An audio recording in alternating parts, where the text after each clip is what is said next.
I don't think I've heard the level of despair and despondency. The bombardments have been as ferocious as anything we've seen in months. We're almost at like a massacre a day now. So you have got intense bombardments, heavy tank work, 24/7, and of course, Aisha, and of course, more than 2 months with nothing, no food, no medicines, no commercial activity, no aid, nothing entering the Gaza Strip apart from bombs for more than 2 months. And James, you're painting such a bleak picture, but just going into the granular level, what are you hearing on some of the stories, some of the individual people who are going through this on a day-to-day basis? Okay, well, so a woman I spoke to yesterday who I've been in touch with quite a lot, who's had an amputation and desperately needs a medical evacuation, but the line she used to me was the look in her children's eyes, she's no longer sure if it's hunger or fear. Speaking of that, all this week we have seen horrific images of malnourished children. Donald Trump saying a lot of people are starving this week. How many children do you think are affected? What proportion of the population now is at risk of malnutrition? The entire child population is at risk of malnutrition, there's no doubt.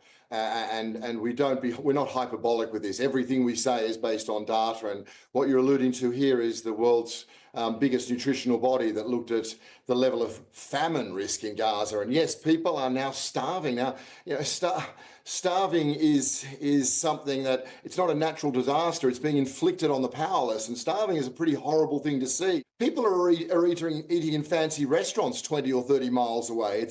It's beyond the pale now. I want to ask you about a specific report that we've seen about the Gaza Humanitarian Foundation, Swiss registered, led by a former US Marine. They're saying that they wouldn't be able to feed some of the most vulnerable civilians from the militarized compounds that it plans to set up. What have you made of their plans so far, and do you have hope that it will be able to help? Right now, during the ceasefire, United Nations and partners were working from around 400 distribution places, 400 to reach 2.1 million people. This organisation is talking about a handful, and a handful in the south. So it's using aid as a bait to force people to go to the south to a handful of distribution points. So you're supposed to walk a few miles, pick up 25 kilograms. So a woman I spoke to 10 days ago with 2 children whose husband's been killed and she's got an amputation. On one leg with 2 little children, she's to walk several miles, queue for however long, if she gets to the south, to pick up her 25 kilograms. It's unworkable, and the only way to save that population is to let the legal entities and follow international humanitarian law, let the United Nations do what it's been doing. We've seen today reports that people are back around the table. You know, many people have been speaking out about the suffering that they have seen in Gaza, but isn't it the harsh reality that Israel's tactics here have worked in bringing Hamas back to the negotiating table, and humanitarian aid was not a condition for these talks?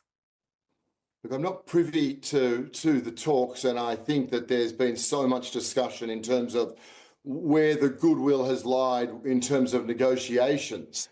The fact is, international law, of which Israel is a signatory, and Israel as the occupying power, has a legal responsibility to allow food aid to not starve a population. Those things are very clear. So whatever discussions are going on, and I'm not privy to those, whatever discussions are going on, you cannot use starvation as a method to negotiate.